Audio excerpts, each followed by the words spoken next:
So we'll start right away, and we would try and make this discussion as informal, as informative, as spontaneous as possible. And before we move ahead with the discussion that we have, let me lay down some context to this discussion. Starting off with what Forbes said a few years, many, many years back actually, that every company of tomorrow will be a technology company. And that is what is happening today. Digital transformation is so pervasive. There is not a single sector or industry or vertical or domain that is untouched. In fact, people who do not,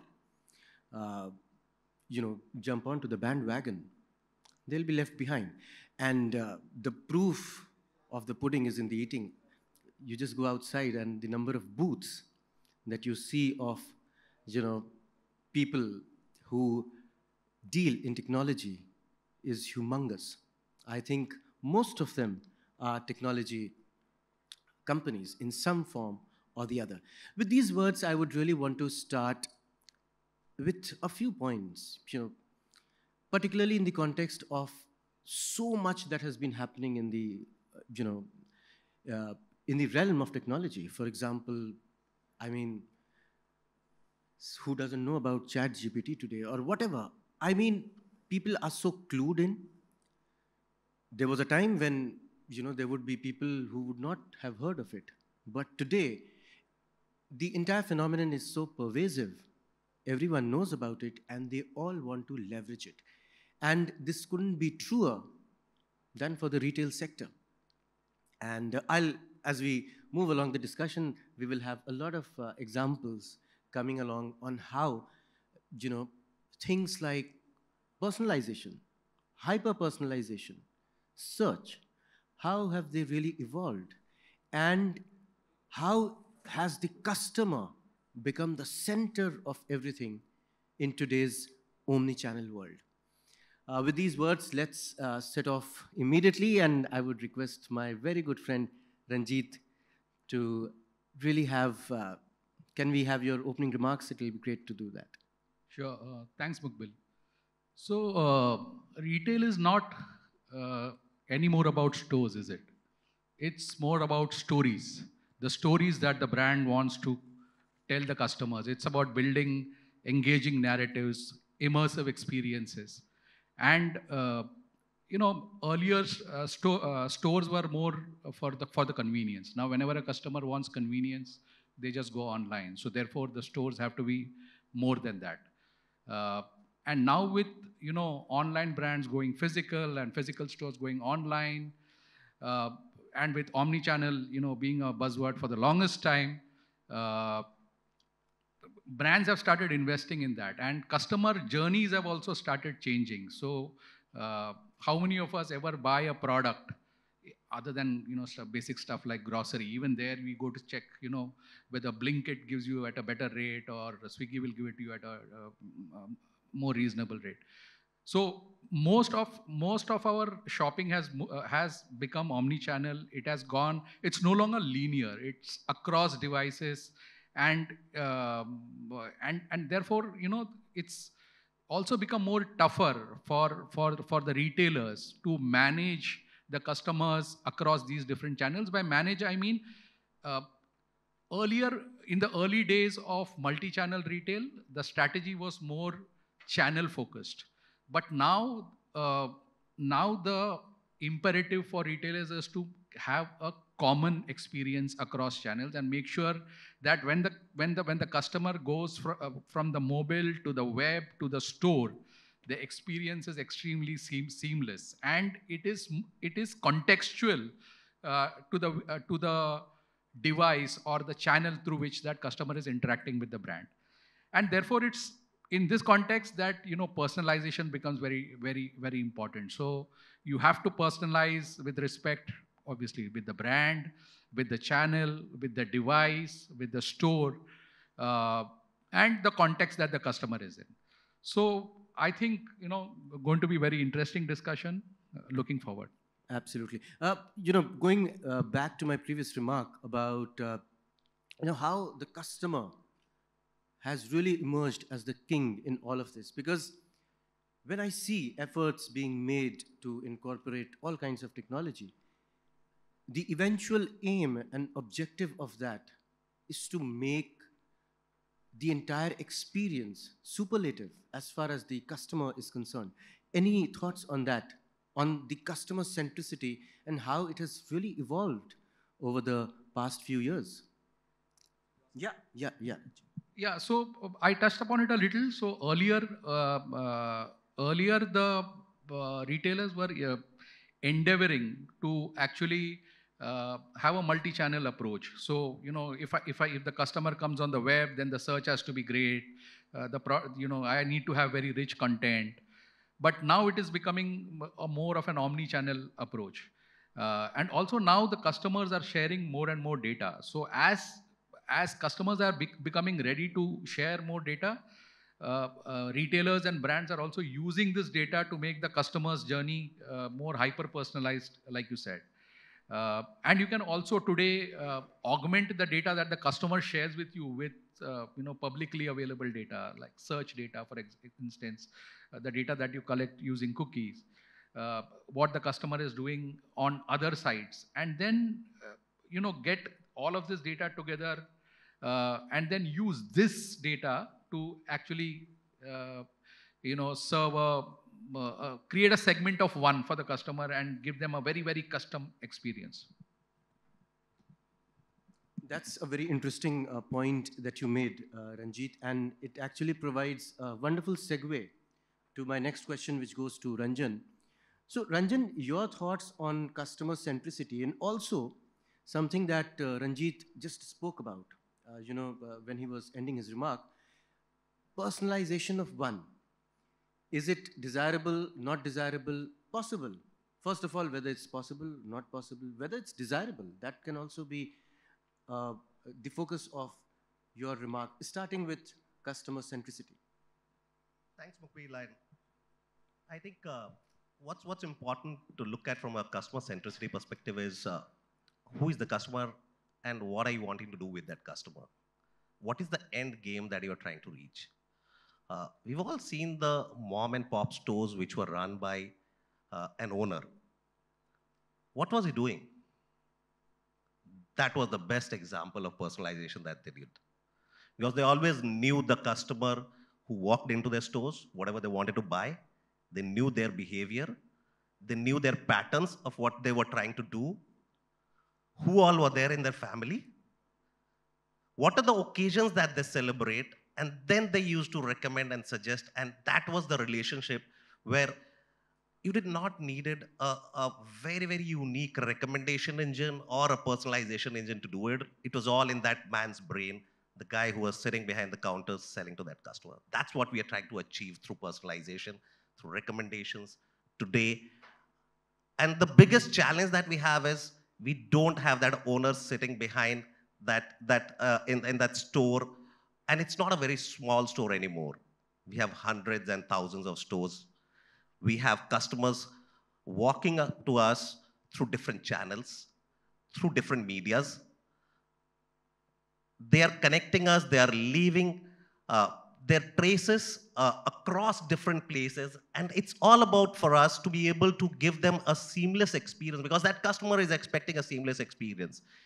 He is leaving a lot of traces, he is leaving a lot of information with you at different places. And his expectation is that you take cue from those informations that he's sharing and you build a complete journey to be able to personalize that entire experience wherever he goes, whether on the web, mobile, social media, your stores, wherever it is. And that's a humongous challenge because in a store when you have so many people coming in, the retention rates in retail are so low, it's becoming all the more difficult. The first biggest challenge that you always have in a store is identifying the customer because until and unless the customer declares who he is, you will never be able to know who he is and then be able to personalize his experience at the store. That's the biggest challenge that we are facing. So the whole customer centricity and the focus is changing from the front end and it is also going back to the back end as well. It is no more the job of the marketeer or the front end, the sales, to be able to manage that customer centricity. You have to create processes which are simpler, which are more customer centric, thinking about the customer. And for that, you might need the tech guy to think in the similar fashion, the merchandising guy to think in that similar fashion, maybe the finance guy as well to be thinking in a similar fashion, because you have to make things simpler for him. Customer centricity is not just about giving that experience. The experience comes with the product, place, price, and there are so many things that actually build up that entire experience. What's the end objective? You're trying to create a relationship with the customer so that you are able to suggest, you are able to understand his needs better, his choices better, the functionalities that he need. It might be the same cotton shirt, two different people might need it differently. One person might be a continuous traveler and he might say, I need a cotton shirt which is comfortable for me, which I'm ready to iron. The second person might say, I need a cotton shirt which I cannot iron every now and then.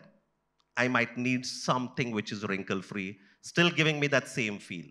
Which means that the same product might have different traces, and that's the customer centricity. That's where we have to move to.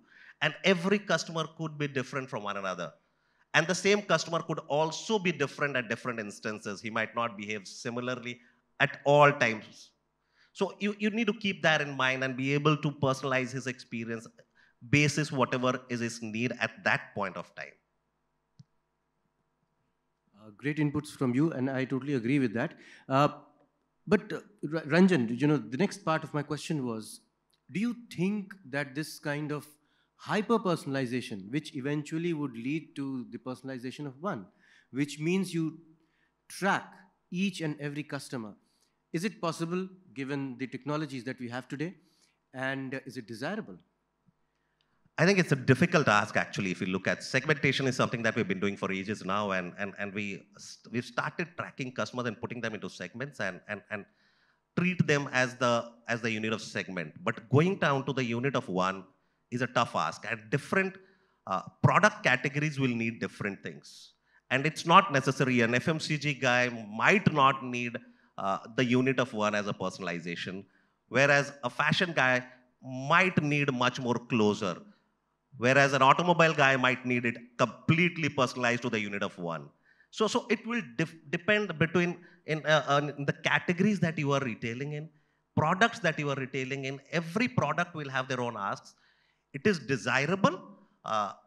Where do you want to take it to? And especially with the regulations coming in, you need to be sure of what you're doing and how you're treating that data, because getting all these informations is very, very still simpler, because our Indian customers are still happy to share their informations. There will be customers who might at some point of time come and challenge you. So you need to be very careful with it. That's a very interesting point you make, because, legislation around data privacy and security have become more and more stringent over the past few years. And going forward, this is the trend we are noticing. But that's an excellent response from you. So you say that it's difficult but desirable. I see Ranjit wanting to jump into the discussion. Yeah, so I agree with Ranjan that it could be category specific. So the category that I represent, which is building and construction. Imagine you're in the market, you're renovating your house. And when you renovate your house, there is a certain cycle which you have to go through, right? I mean, irrespective of the size of the house you're doing, there is civil work, then there is plumbing and electricals, then there is the finishing work, which is painting and the other stuff. So it goes through a particular customer life cycle. And if you were to reach out to customers en masse with the same kind of communication, the customer is really going to get confused. But I'll just give you an example of a scenario that could possibly work. So you come onto the website. Everybody starts their journey on the website. You come onto the website and you search for certain products, right? As you search for the products, you fill out a form stating who you are and what you are building. The moment I have that information, I know that since you have just started looking for it, you're in the early stages. So then I can start talking to you about, the cement and the bricks and all the other things that you need for the civil work. And then, in the building and construction category, people don't really buy online. So then I can use the next set of communication to sort of invite you into the store. So once you have come into the store, I can talk you through various products. So, Aarti was saying, digitalize the human and humanize the digital. So I like that tagline a lot. So I'm going to use it often now. There's a copyright. Well, so once you come to the store, I capture the information that the person has come to the store and what they have purchased and what are the brands that they have shown affinity to. I can then use that information to actually start pitching products of that similar range, because if I know that somebody likes Kohler, then I know that this is a premium customer, and therefore the premium products is what they will like. Right. And then since we know that the whole life cycle goes through certain stages, depending upon the stage, I can actually pitch the right product to the customer. And that, I think, is in our industry a great example of hyper-personalization. True. Wonderful inputs from you, Ranjit. Moving on to Ashish. So Ashish, Ranjit gave a very diplomatic answer. But my question to you is straight. Do you think, and particularly, looking at the kind of industry that you come from, do you think this personalization of one is possible, not possible, desirable, not desirable? Well, the kind of industry that I represent, I feel it may not be desirable because I'm an out-and-out sports industry. I cater to 62 sports. I know customers are going to need one sport in one season, the other sport in another season, and a lot of customers are going to do it. Is a unit of one relevant today? I agree with Ranjan somehow. Is the unit of one relevant today for a sports industry or a mass market industry? Maybe no. But maybe for an automobile, yes. So today we see that customers want to wear swimming or want to practice another sport in summers, but mountain is relevant in winters.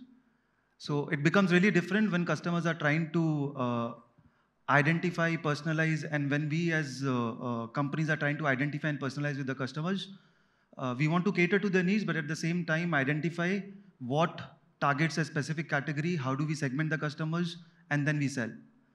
So not so desirable? Yes. So I get you. So, this is one of the polls that we are having, one after the other. Let's see who is where and what is possible.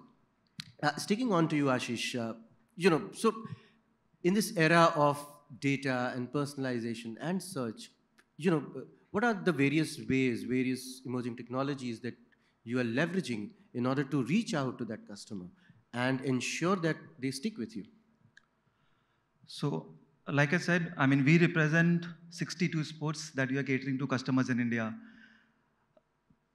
Personalization is basically ingrained in the way we serve the customers. We were physically present everywhere across India. We started our e-commerce somewhere in 2017, and we have been omni-channel since the start. I do not want my customer to feel today, I give something at the store, I do not give it online. Or I serve them something online, I offer them something online, I do not serve them offline. So let's just take an example that we offer the customers. We have a scan and pay feature. You can scan the products at the store, you can get it delivered to your doorstep. You do not have to carry the products. You can go to the app, you can identify, you can place a click and collect order, you can go to the store and pick from any store that you want. So we want to initiate and we want to integrate the omni-channel concept so that personalization becomes more and more relevant, but at the same time, AI is becoming more relevant. We were talking, there was another discussion where the speakers were talking about integration of AI into retail and personalization, cold start users, user-to-user marketing, user-to-user personalization. All of this are more and more relevant and are becoming more and more relevant. There was another discussion yesterday where people were talking about Gen Z. 53% of the purchases today are influenced by how Gen Z is purchasing, are influenced by how they just move on from one retailer to another retailer, one brand to another brand. And we have to identify, we have to work on the data in a way it gives the best to the customer. We are able to serve the customer. We are able to identify the right product for the right season.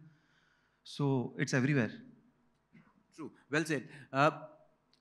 So this is amazing news, and I mean, I really mean it, because when you said that, you just have to scan, and the product is delivered, I heard something similar a few days back. Doesn't happen in India. Happens in Japan. So if you have a flight, you just go. The airline manages and arranges for your stuff to be carried from your home to the flight. You don't have to carry it yourself. I was really I was very interested and very amazed at the kind of customer centricity that those people are, practicing. I mean, this is something probably that we would not imagine in our country, that you just go and board the flight and your luggage is taken care of. But that's the way the world is taking, and that is the trend. That is the most prominent trend, where you try and reach out and you make things as simple, as hassle-free for the customer. So, very well said. Moving on to my good friend Anil. He has been waiting for a long time in the wings. Kind of, yeah. That's one underlining statement which is there.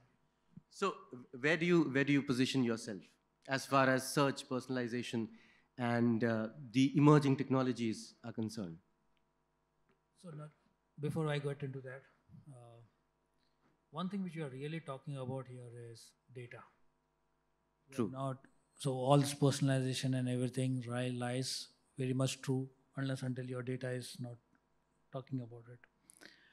So one open question to everyone here is how clean or how cynic your data is, right? Half of them may say yes, half of them may say no, because it's a journey of data which has to be clear.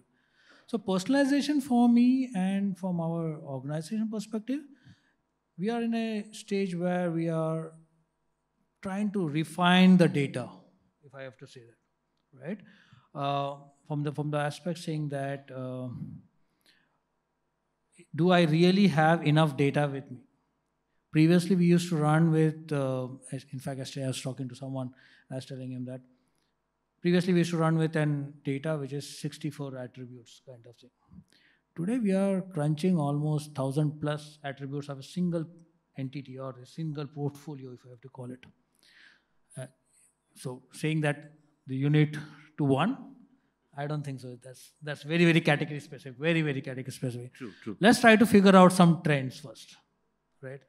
How much of us are really getting into data? Personalization is the last part of it, but data, trends, and then personalization.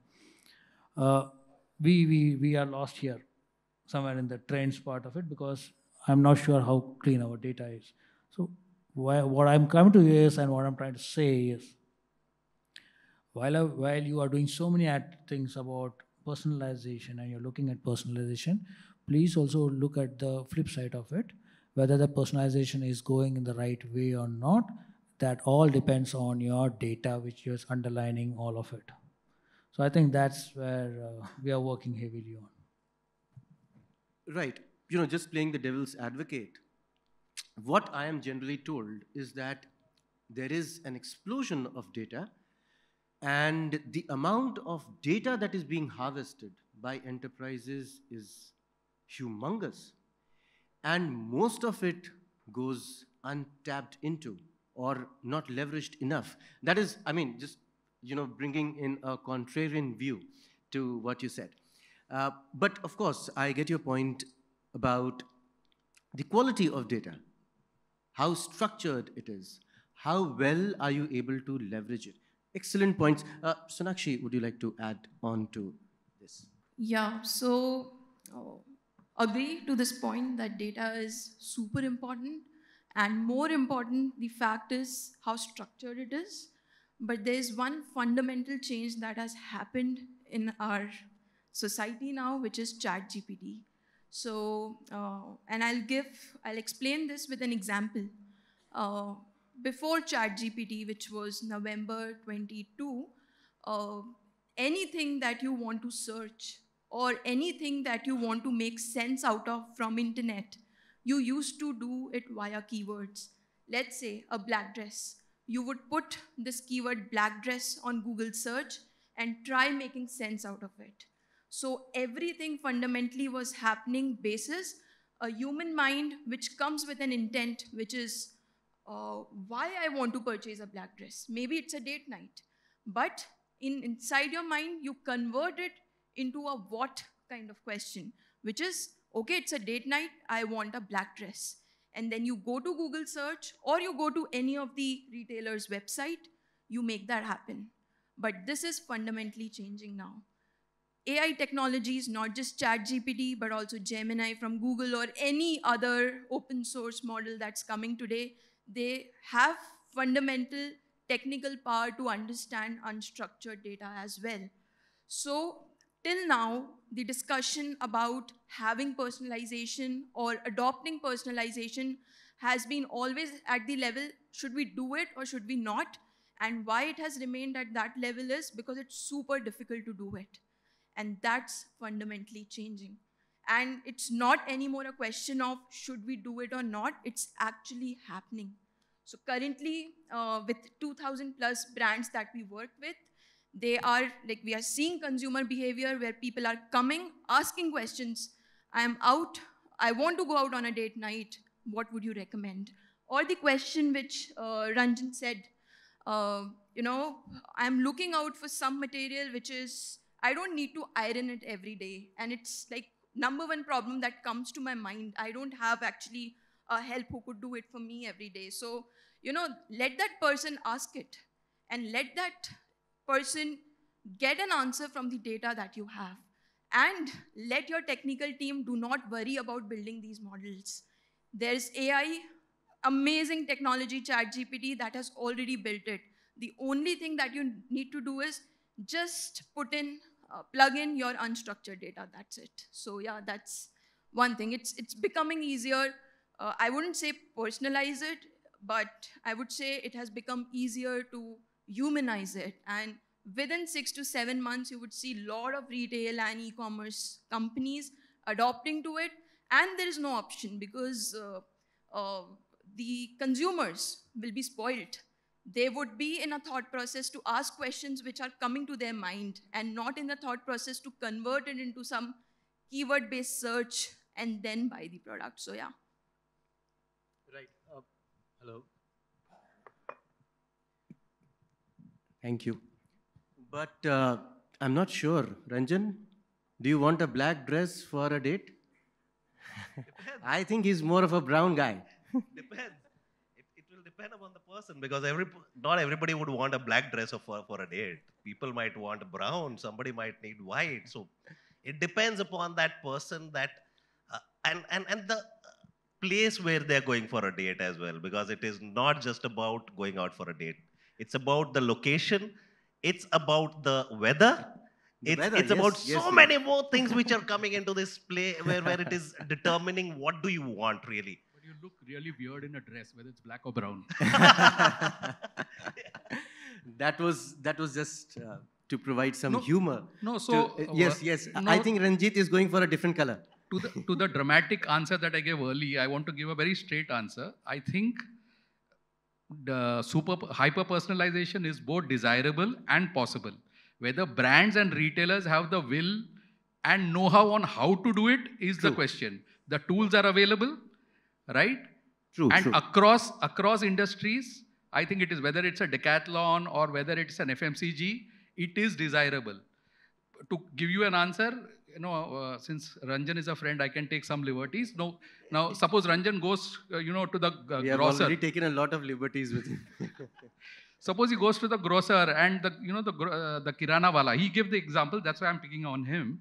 Grocer says, "Arey Sharma ji, आप चीनी लेने आए हैं, तो आप ये Surf Excel का top load वाला पाउडर भी लेके जाओ. भाभी जी हमेशा यही लेके जाते हैं." Now that is the humanizing part of it. Now imagine it's Valentine's Day and he has forgotten to get his wife a gift. and the retailer sends him a message saying that, here's the offer for the black dress.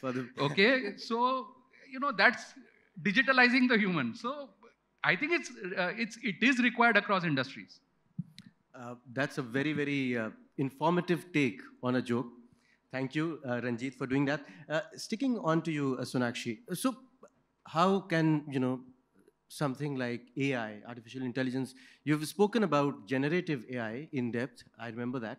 ChatGPT is generative AI, but how can different strands of AI and machine learning be leveraged by retailers and to really pull in that customer and ensuring that they stick? Yeah, so we truly believe that so far adopting machine learning models or any kind of personalization into the retail era has been super difficult. And since retail brands, they have a tech team, but technical capabilities actually required to build these models are superlatively extremely high. And now, since these models are readily available in the market, it becomes easier for these retail brands to adopt it, to make it. I would say none of the products before ChatGPT was able to take it on ground, make it live for use cases which are super required for retail brands. So that is one thing. Number one point would be it has become a lot easier now to adopt it.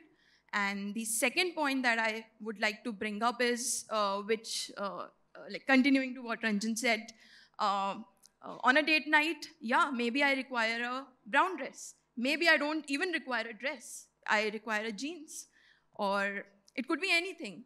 But AI has become smart enough to ask those questions. And until AI figures out what this human requires, it will keep nudging. So we have to believe and we have to test it out ourselves that this is working. This is as equivalent as having a human assistant on your websites or any medium. It could be even conversation, chat platforms, etc. But first we have to make ourselves believe that this is one of the transformative technology after internet, I would say, has come into our existence, and we'll have to leverage it. We do not have any option. So yeah. Absolutely. And I see Ashish really excited about something. I think today AI as a feature, as a tool, as a helper is not only relevant digitally, it's also relevant offline. I think eventually we will move into the space where AI will tell us if a customer is going to come to our store or not, where AI will tell us if on a particular day what the customer wants to buy from us, in a particular season what the customer buys from us. So just some time back we were having a discussion that as retailers we should hop onto the bandwagon of omni-channel, but I think as retailers it's the right time to hop onto AI as well. It's pretty informative in terms of giving us the right suggestions, tapping the right market, tapping the right segment, even going to tapping the right pin code. How customers buy, what customers think in a particular pin code versus 5 kilometers apart, customers think very differently. So AI, hyper-personalization, I think everything is intertwined today. And as retailers, we have to really be aware of what's happening in the market. And that's where this comes in. Great. And I see Anil picking up the mic and wanting to... I'll again play the devil's advocate. While we are saying about hyper-personalization and all of it, you need to be very clear about where is the limit we need to draw for ourselves with the customer, right? Both from a security, as Ranjan was talking about the security point of view, DPDP and everything coming in. We as brands also have to have some ethics and some morals to us to where do I stop my personalization to. While this race is too bad, people are going all over the place to get that customer attention. I think we should draw that line somewhere. Excellent point. Sandeep, so I'm really thankful to you, Sonakshi, for making this discussion colorful. So the first question to you is, what color are you wearing? You are in blue for your date night. So yeah, I think we've all covered between all of us the aspect of the technology chasing the segment of one thing and personalization. But I just want to bring one point which is also diverting all this attention to this personalization, which is that today our consumers have so many choices, they have so many things in this phone that they have become literally, little intolerant. Digitally intolerance is on rise. Their attention span is reducing. Insta Reels, YouTube Shorts, TikTok, that is catching up because you have 2-3 seconds to catch their attention. That's also a reason I believe when they put something in the search bar and hit enter, not only it should come fast, but it should not be list of pages, page 1, 2, 3, sort by price, sort by this. That is going to go away. And that's what Sonakshi is talking about. Not only it has to be relevant, it has to be less as well. So that I just have those 5-6 things to choose from. And that has to be personalized, that has to be relevant, that has to be sorted automatically. You don't need to navigate it because customer will give you only 5 or 10 seconds and then they're going to move to the site which gives them the result faster. So personalization has to happen, but this all easy navigation, choose 3 clicks, check out, or you scan and go. These are the things. So if you are able to give the relevant stuff, you're able to give it in faster time, and this is all the juice of the personalization, I would say. So customers would be clinging to those retailers who are able to offer this.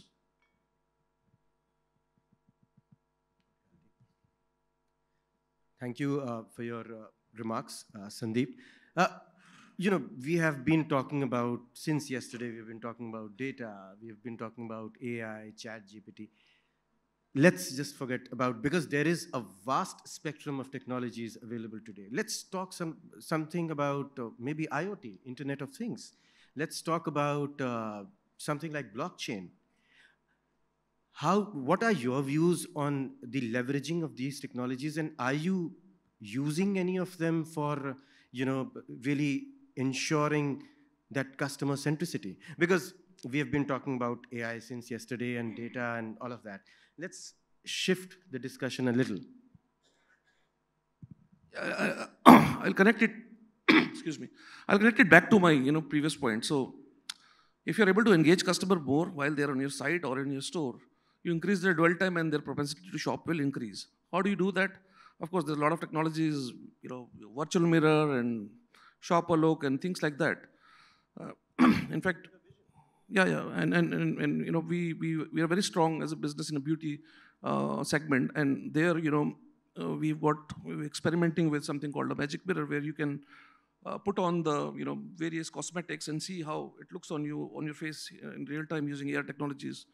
You can shop a look and you can just press a button and whole face makeover you just see, and with a one click you can buy entire set of cosmetics that were used to make you can get a Karwa Chauth make a look or something like that. So yes, moment you are offering this kind of things, people's engagement will increase. So yes, I'm pretty sure there is enough technology available on the planet but how do you use it? Which are the segments which are relevant for, not for all retailers it will apply, but yes, there are enough technologies. I mean, I can talk about. So there's something we're experimenting with is a fragrance fighter. So people, people just can't go and spray all the perfumes on a retail store. But yes, if they know what kind of notes they like, or something similar to that, I bought, but a little bit of a flowery or woody. So these are the technologies that will definitely increase the consumer engagement and increase the time in the store and also on the website. So these all things have to be ultimately, of course, the fragrance finder won't be available, but in that format. But yes, I think the virtual mirror or shop the look or complement this jeans with what kind of t-shirt, or complete the look with the right shoes for a particular event. All these things will lead to the increased engagement. They will stay on your site and eventually they will buy. Right. Your example about that fragrance thing, actually, I started reminiscing about, I am a big fan of Friends. And it reminded me of an episode, I don't know if you would remember, where Joey is trying to spray, a perfume on whoever is coming. And, what eventually happens is that the guy that he is in rivalry with, sprays the wrong perfume to the wrong person. So drawing on that analogy, that how important it is to make suitable recommendations. And for that, technology can be very, very helpful. And I would like to go for your final remarks, Ranjit. And something, let's not talk about AI. We have done a lot of AI since yesterday. Something like blockchain, IoT, doing something around it, particularly in your quest to reach to the customer as close as you can. See, I'm a big believer of, a solution being tailor-made for a problem. I mean, you can't have a solution and say, now where can I apply it?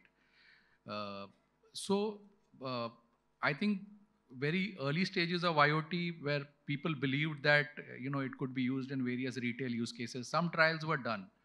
And I think beyond some gimmick, as a gimmick, it's good. Like, as the customer is passing through the aisle, through some IoT devices, you get promotions, you get some information on the products. But again, I don't know, when there is a human being there to answer your questions, why would you really want an IoT device to actually do that? Great. Right? I think that we are on the top of the hour. The time is up. And yes, Anil wants to say something very, very briefly. Yeah, so I just think it is an augmentation of technologies which we have right now. It can be blockchain, IoT, or any of them. It is now purely the augmentation of all the technologies into one which can deliver what you are looking for. Absolutely. It's been a lovely, lovely discussion with all of you. And the way I would want to sum it up is that today, human imagination is the only limitation on what you can do with the tools that are there, because the tools that are there are amazing, amazing. That was the reason why I wanted to shift from the usual discourse on AI and ChatGPT to other realms of technologies which are being wonderfully, wonderfully leveraged. And so it's been a lovely, lovely discussion, lady and all the gentlemen. And we shall call it a wrap now. It's been a wonderfully insightful discussion. Thank you all. Thank you.